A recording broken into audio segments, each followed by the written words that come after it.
Buenas noches. Comenzamos una semana más mesa de redacción y lo hacemos hablando de la ley de subvenciones que está ultimando la DGA.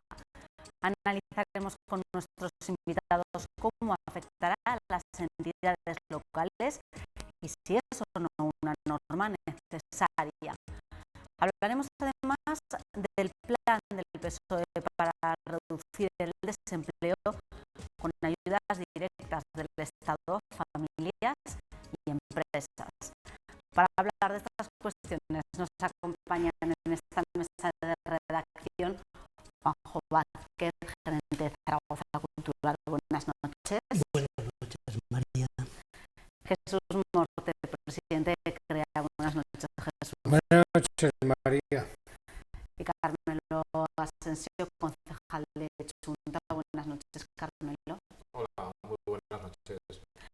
Vamos a comenzar hablando de ese primer tema que presentamos, esa ley de subvenciones que se está ultimando en la DGA. Según esta nueva norma, las entidades locales y ayuntamientos que no presenten sus cuentas, las que no apliquen un plan de racionalización del gasto o las que tengan deudas con la DGA no podrán presentar solicitud para tener una subvención.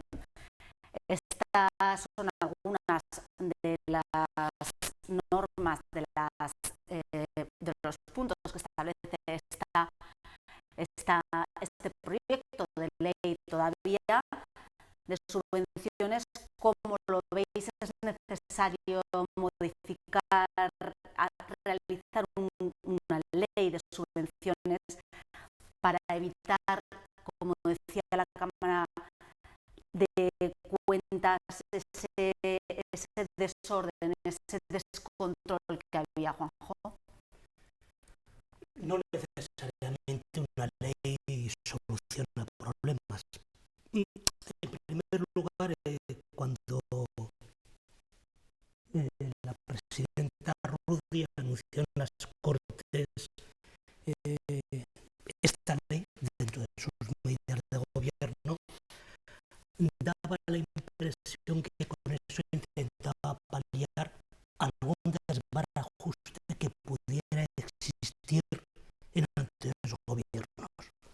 No es así. O sea, las subvenciones ni se daban graciosamente ni se daban de forma desordenada. Existía un decreto de subvenciones en el que todos los departamentos del gobierno se atenían a ese decreto y cumplían la mayor parte de requerimientos que ahora aparecen en esa ley.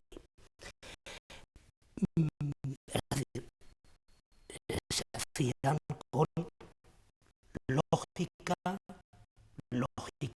política, lógica económica y lógica administrativa, como en todas las administraciones. Puede haber algunos avances en transparencia, en cumplimiento de determinados requisitos, sobre todo en atender los requerimientos de la Cámara de Cuentas, que es de reciente creación. Ahora bien, me preocupa una cosa, porque al menos se está vendiendo la ley, y me gustaría conocer la opinión de Carmelo como concejal y por tanto eventual afectado por esa ley, en el sentido de que aquellas corporaciones locales, aquellos ayuntamientos que tengan dificultades económicas van a tener mayores dificultades para acceder al fondo de subvenciones. Es decir, en lugar de que se entiende que todo buen gobernante debe actuar como un buen padre de familia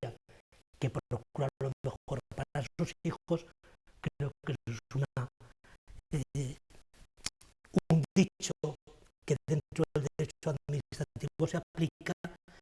En este caso parece que ayuntamientos que por circunstancias económicas,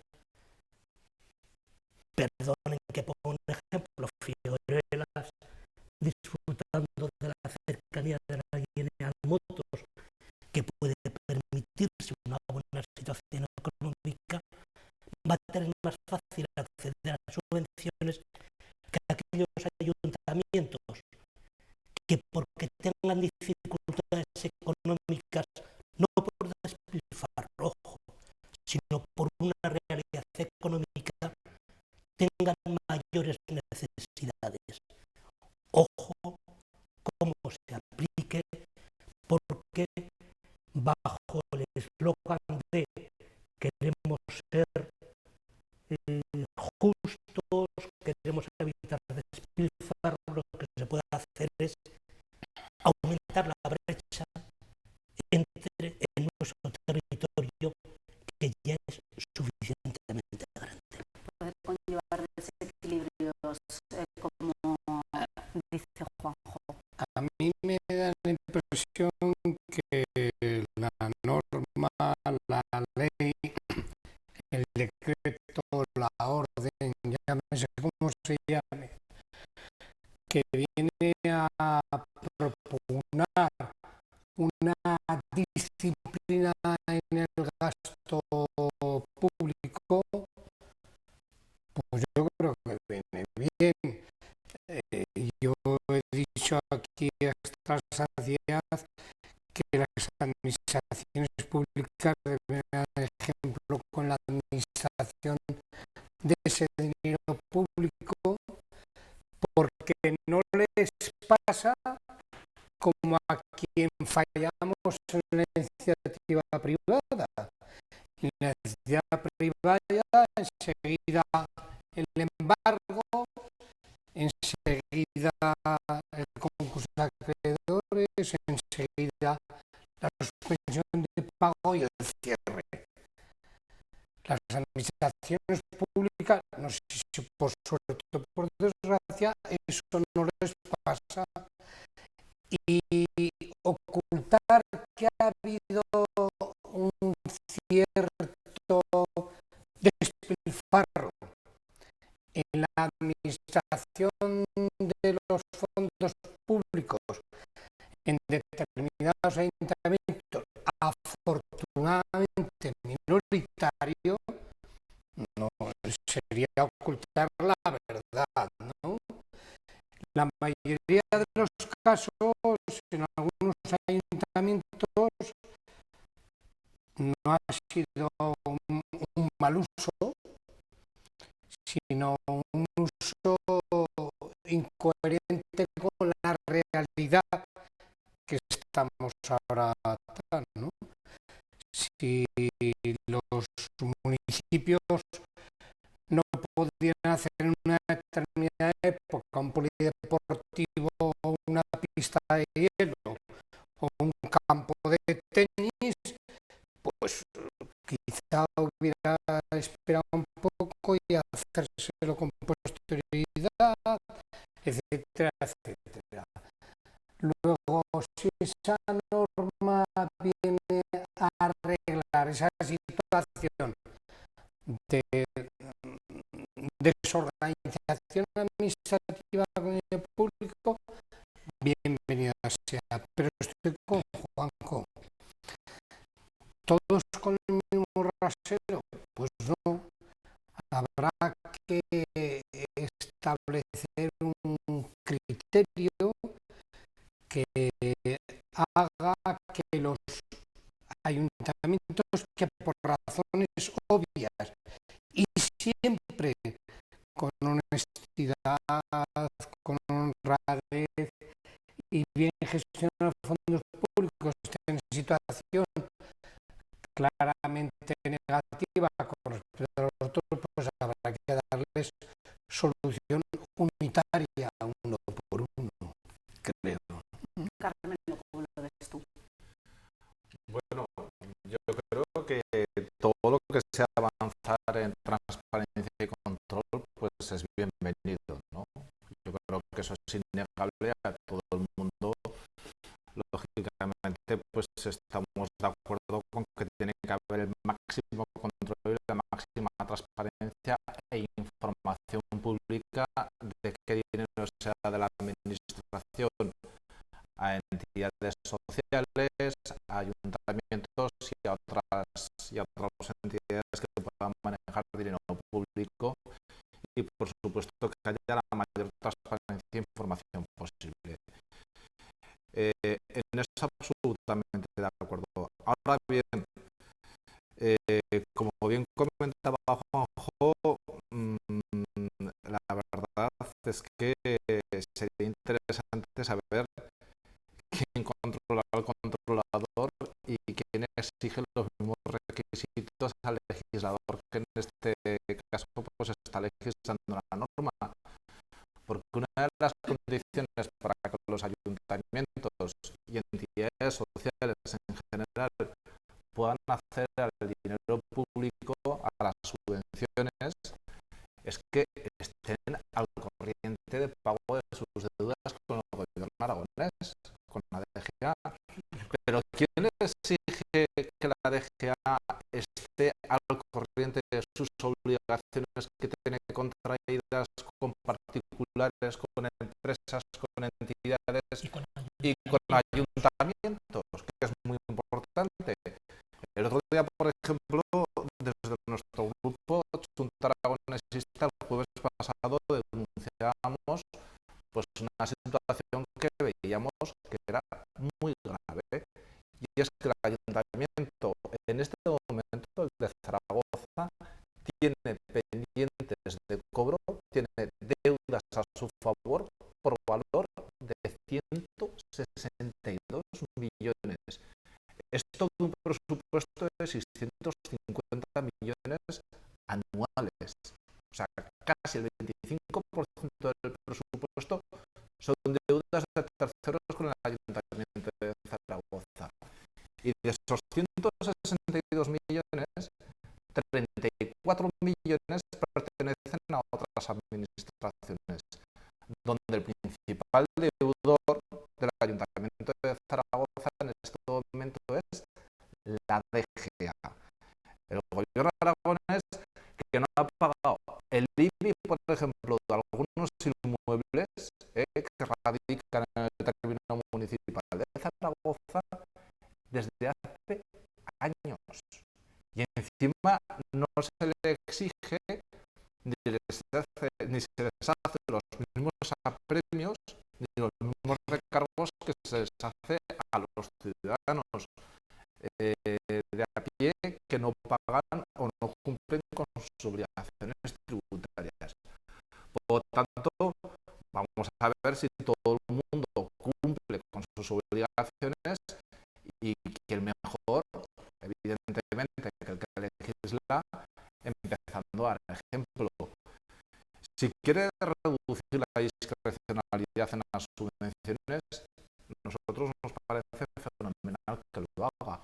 Ahora, tiene tajo, porque de las cerca de 21.000 subvenciones que concedió el gobierno de Aragón en 2012, cerca de 5.000 tienen un carácter discrecional. Por lo tanto, todo lo que se puede ir avanzando en ese camino, pues fenomenal. Desde luego, suscribiremos el acuerdo o estaremos de acuerdo con esa ley. Ahora bien, que sea una ley que permita precisamente mejorar la transparencia y el control y no encubra recortes, como estamos viendo en algunos ámbitos donde está aplicando el Partido Popular y el gobierno aragonés estas medidas de mejora de la eficiencia, y por supuesto que no suponga tampoco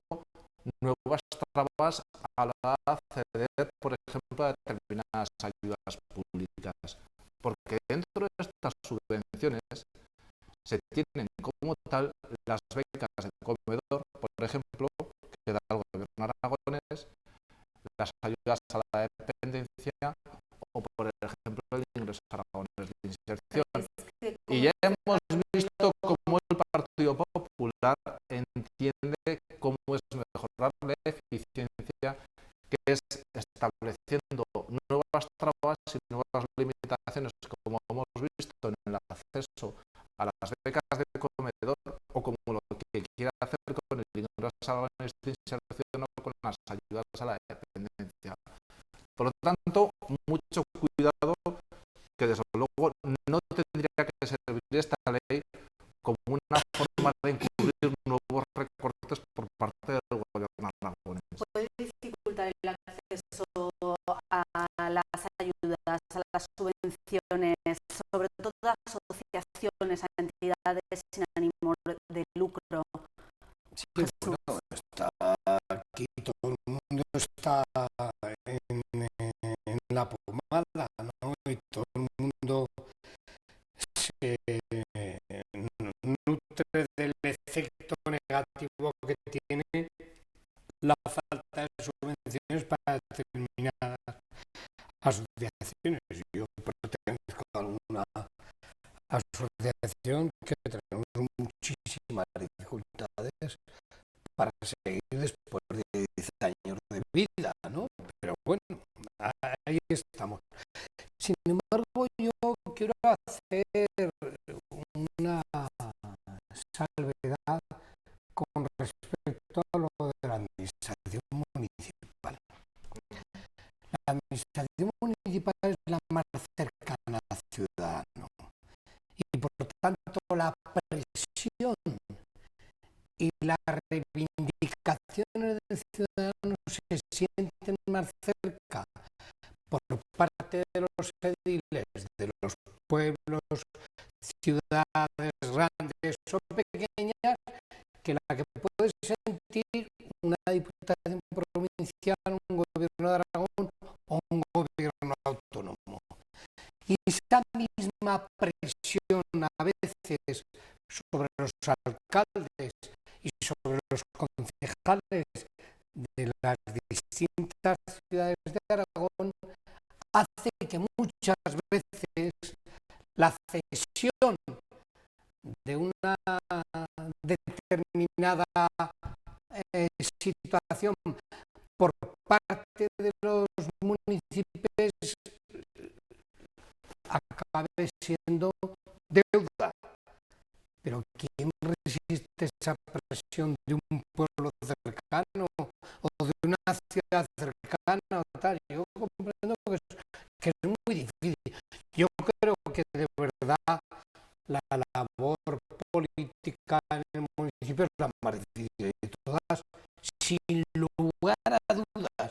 No me cabe ninguna duda.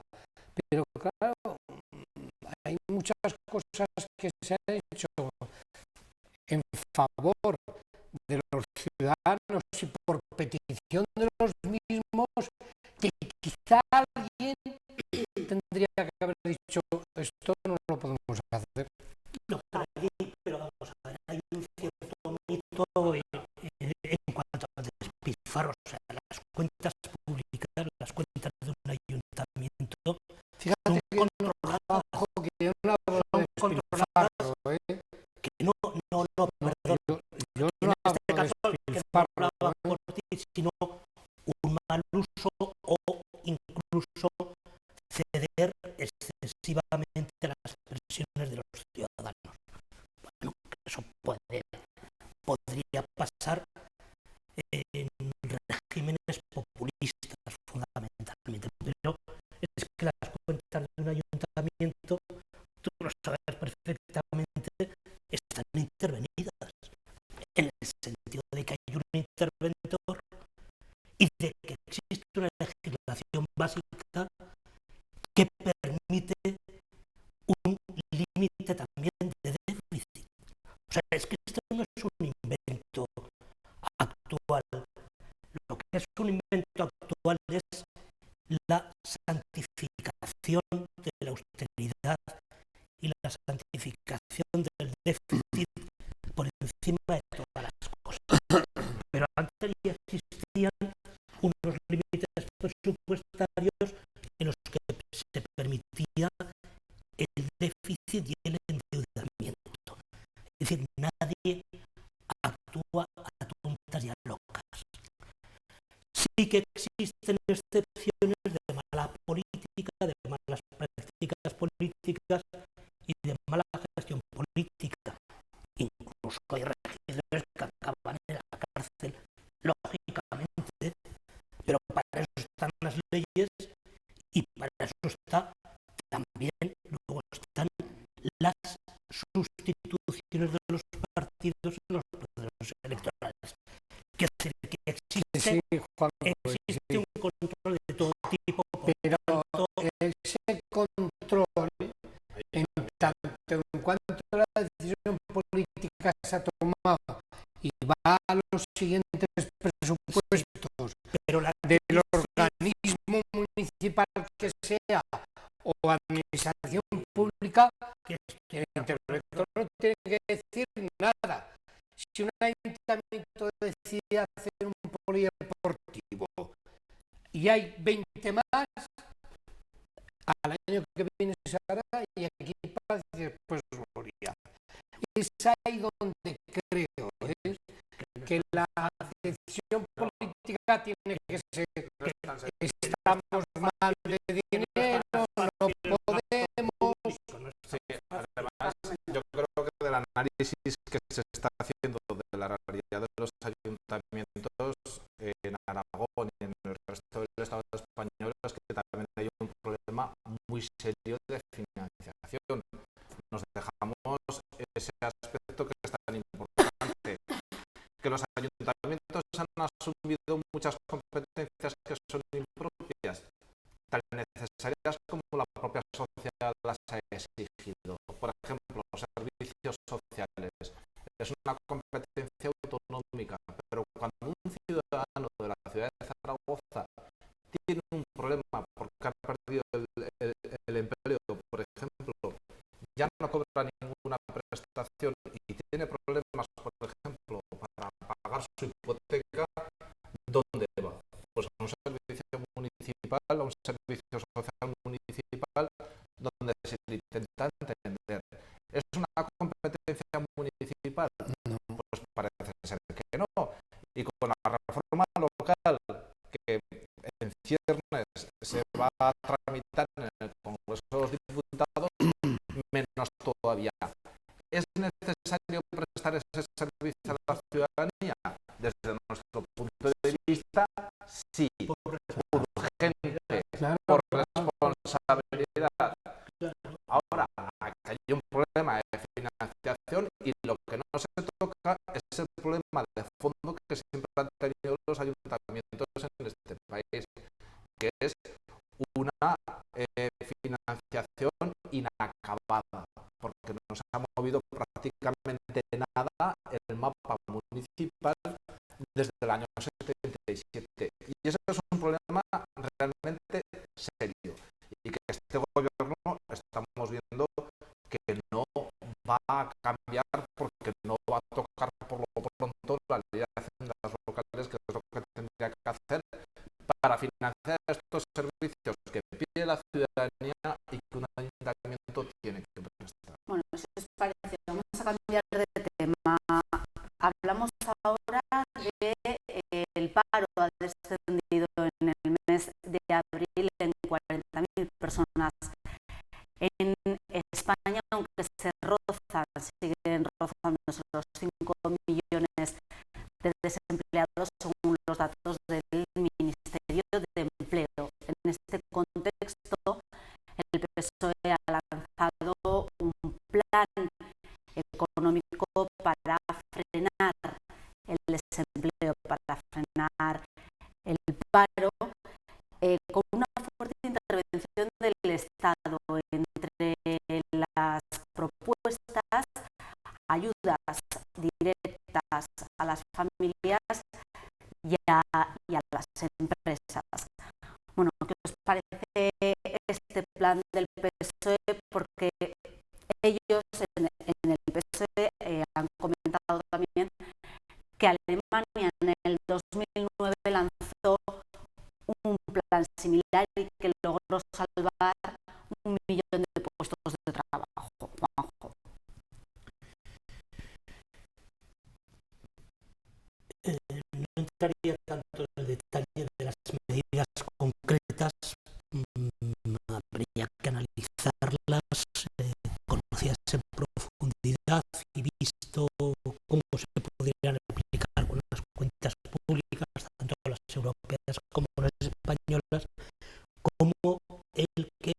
después de 3 años, justamente en este momento se están cumpliendo prácticamente los 3 años de aquella noche en la que naufragó no solamente Zapatero personalmente, sino todo un programa de un partido, y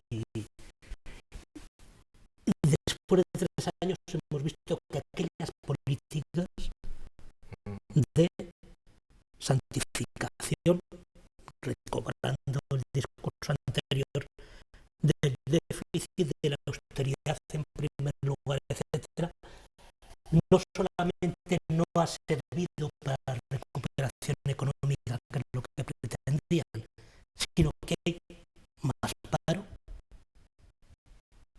más deuda y mayor necesidad de recortes. Y por fin, desde el Banco Central Europeo, desde determinados gobiernos europeos, se está viendo que es necesario dar la vuelta a esa política de austeridad que solamente interesa a la banca alemana. Me parece más importante que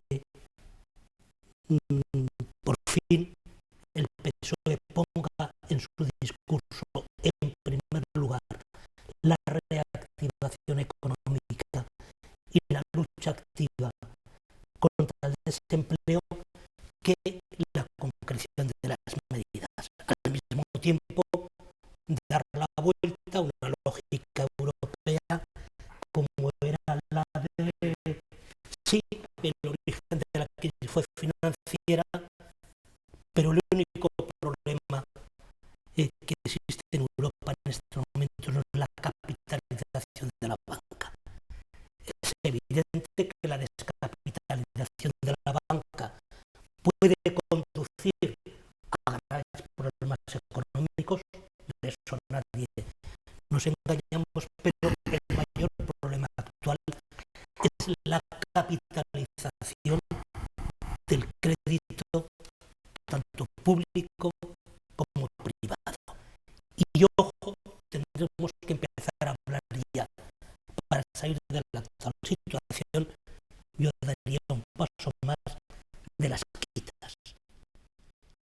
El problema de la deuda actual es que ni empresas, ni particulares, ni estados, en la actual situación económica europea, podemos afrontar las deudas que se van incrementando justamente por la política de desactivación.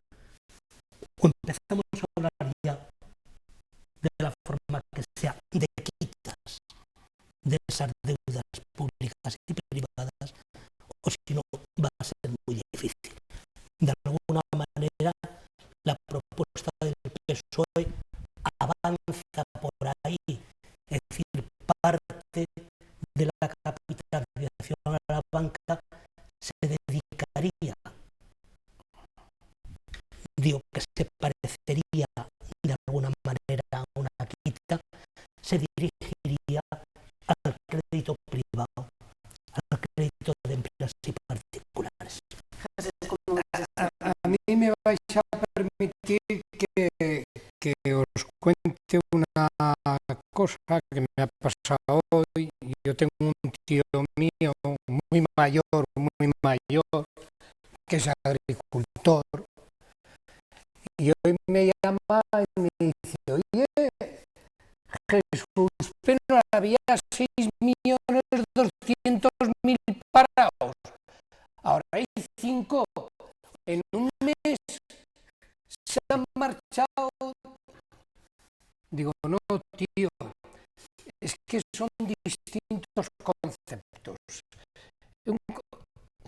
Madre mía, mía, que la lían, ¿eh? Pero de verdad, ¿cuántos parados hay? Hombre, yo lo digo esto porque la mayoría de los ciudadanos somos más simples que los mensajes que nos llegan. Y la mayoría de los ciudadanos muchas veces no entendemos los mensajes. Hace una semana eran 6.200.000 y en todos los diarios nacionales, regionales, locales, 6.200.000 parados. Y hoy, mañana, me imagino que saldrán con una cabeceña 5 millones de parados. A la gente se le vuelve loca. Yo pediría con resignación, si se puede, que el lenguaje que le diga al ciudadano sea más sencillo y que todos sepamos de verdad cuántos parados hay. Pero dicho esto, para que los ciudadanos en general lo sepamos, tienes razones porque no sabemos cuántos parados hay. Una la encuesta de población activa, pero se encuesta, la otra es los no sé qué. No, hombre, pero es que al ciudadano no se le puede obligar a que sepa todo, a que sepa de encuestas, a que sepa de estadística, a que sepa de tal. Dicho esto, acabo con este tema. La bajada del paro, una buena noticia, que duda cabe, no hay ningún problema. Con respecto a la propuesta del PSOE, yo estaría encantado que el PSOE fuera capaz de convencer al otro gran partido de España, el Partido Popular, y que pusieran en marcha las medidas del PSOE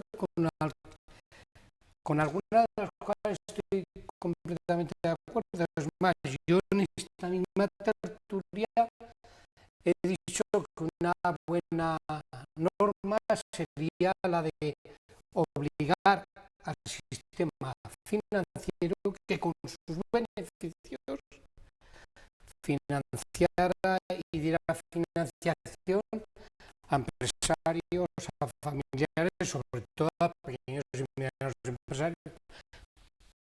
Una de esas líneas es la que apunta al PSOE y en la otra está en la oposición, está en minoría, pues tendrá que ser lo suficientemente inteligente y lo suficientemente, como dicen los andaluces, garboso para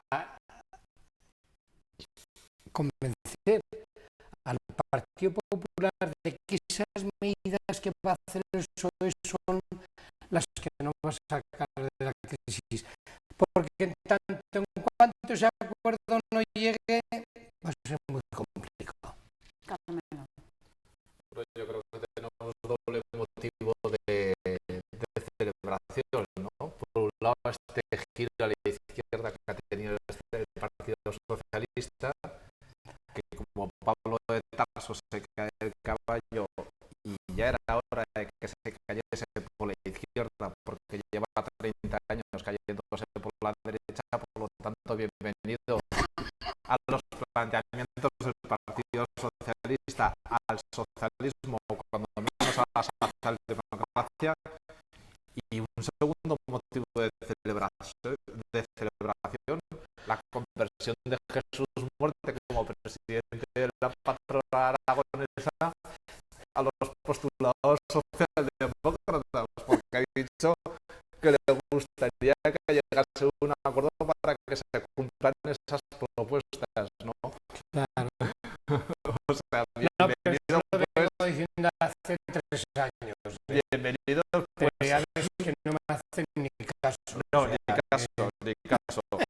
Y en ese sentido, la verdad es que nos resulta, vamos, no deja de resultar paradójico que precisamente el mismo partido que hizo empezó con los ajustes precisamente en mayo del 2010, ahora plantea utilizar precisamente una cantidad similar, 30.000 millones de euros, para el estímulo de la economía.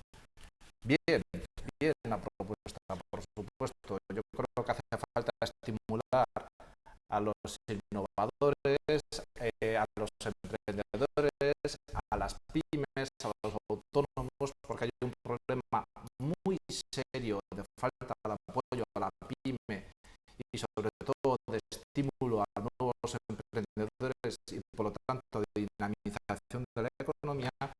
Y también muy bien la propuesta, faltaría de 10.000 millones de euros para reestructurar la deuda hipotecaria, porque esta crisis va a durar mucho tiempo todavía. La situación de desempleo es de paro masivo y por lo tanto los problemas de desahucios van a seguir dándose. Por lo tanto, muy buena la medida, muy buena la propuesta. Lo único que cabría preguntarse es ¿por qué no se hizo antes? Y luego también el Partido Socialista va a entrar en alguna pequeña contradicción, porque precisamente lo que decía Juanjo antes, yo creo que todo el mundo tenemos en la memoria muy fresca ese acuerdo que hubo precisamente entre el Partido Popular y el Partido Socialista para modificar la Constitución española y consagrar esos sacrosantos objetivos de reducción del déficit público precisamente con rango constitucional en ese artículo 135. Por lo tanto, creo que va a ser cierta contradicción en el discurso. Algunas medidas me parecen muy interesantes, como las que se plantean en materia de empleo. No obstante, no deja de ser contradictorio que se plantee medidas tan razonables como el reparto del empleo o la reducción de la jornada de trabajo cuando el Partido Socialista aprobó una reforma laboral que prácticamente daba carta de naturaleza al despido libre, que luego el Partido Popular mejoró con la reforma de febrero del año pasado. En concreto dice que propone una moratoria para los despidos de 3 años, que durante ese tiempo el Estado sería el que pagaría el 50% de los salarios a las empresas con problemas, y que no destruyan el empleo. Ese dinero para pagar. Se supone que son 30.000 euros que tendrían que pedir a Europa, ¿no? Se pedirían al FROP, sí. O sea, al Fondo de Rescate Europeo. Ya, y el Fondo de Rescate Europeo estaría dispuesto a darlo para ese cometido Depende de la en su conjunto. lo están dando para que se aparezca en la banca, depende de la correlación de fuerzas. Quiero decir, un gobierno presidido por Letta estaría más de acuerdo con esa posición que un gobierno presidido por Merkel. Es decir, si es que la política europea está demostrando su fracaso, si ni siquiera la economía alemana va mejor después de los imperativos de Merkel. Sí, matiza efectivamente política europea, política alemana, No, sí, neoliberal. Yo no estoy de acuerdo con los postulados económicos de la señora Merkel en absoluto. O sea, perdona, ni yo ni muchos de los empresarios que somos en este país. Pero si quien no está de acuerdo con Merkel es la economía europea, si va peor. Si va peor, si eso es indudable, va peor. Y como decía Carmelo, creo que coincidimos todos, en 5 años no se ve mejora. Entonces, ¿de qué nos está sirviendo esas recetas neoliberales? Que, ojo, el PSOE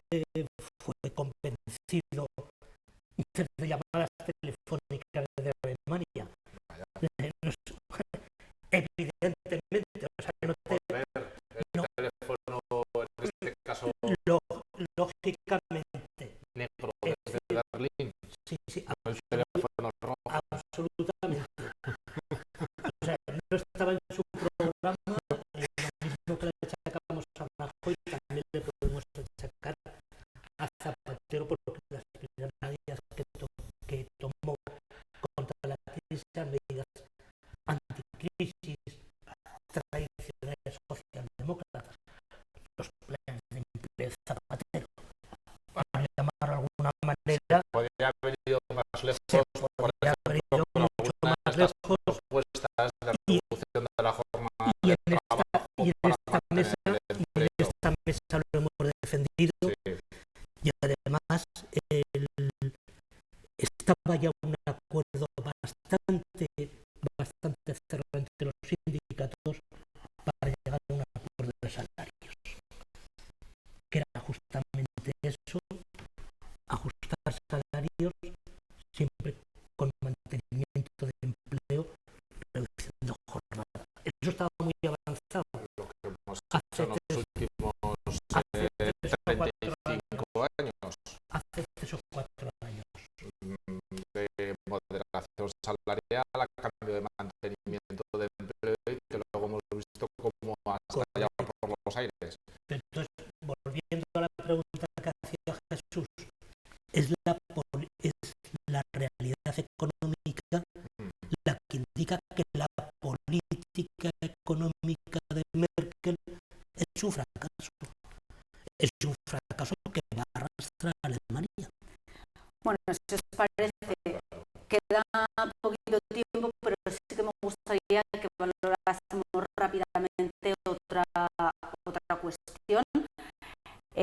La CAI está renegociando ese contrato con la Expo sobre la Torre del Agua, que desde hace 4 años está parada, no ha tomado posesión del edificio La CAI. Bueno, como veis, esta situación, también el futuro del edificio y ahora la Zaragoza, Expo Zaragoza Empresarial, ¿qué va a hacer con ese edificio?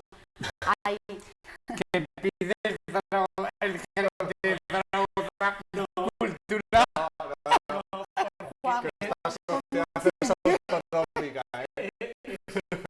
El gobierno de Aragón, que en tiene la realidad mayoría. es una idea, porque si no tenemos poquito tiempo.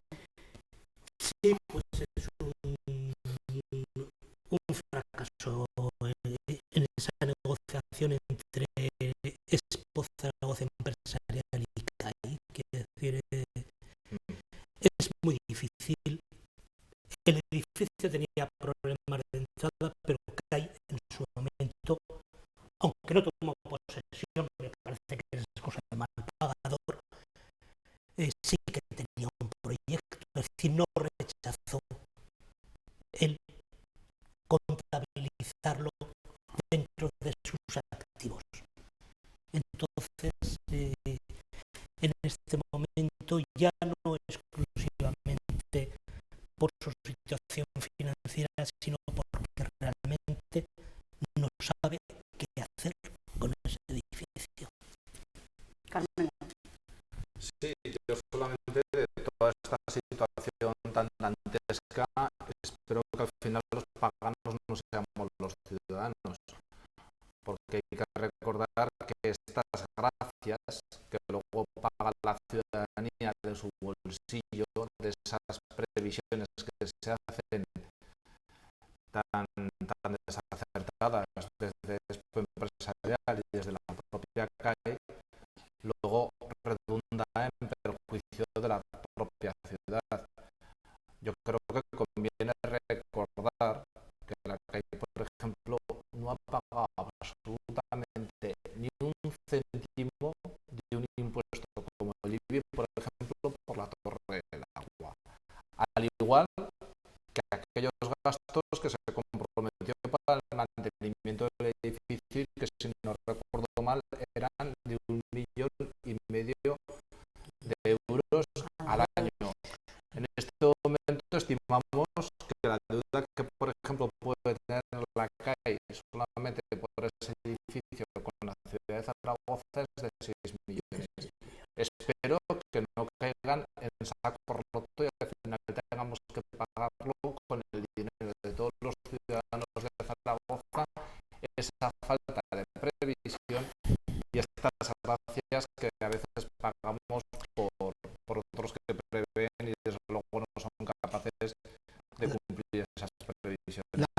situación de crisis que está claro que ha afectado a todos los proyectos, buenos, malos o regulares. Esto era un proyecto que asumió la CAI en una época de bonanza económica, con el resplandor de la Expo 2008, pero yo estoy en la idea de que a nadie se le puede poner una pistola en la calle, en la sien, para que pase lo que pase, cumpla con el proyecto. Si no puede, ¿cómo va a cumplir? Bueno, con estas últimas reflexiones nos vamos, no se vayan en unos minutos. Comienza el Play Zaragoza para hablar de la actualidad del equipo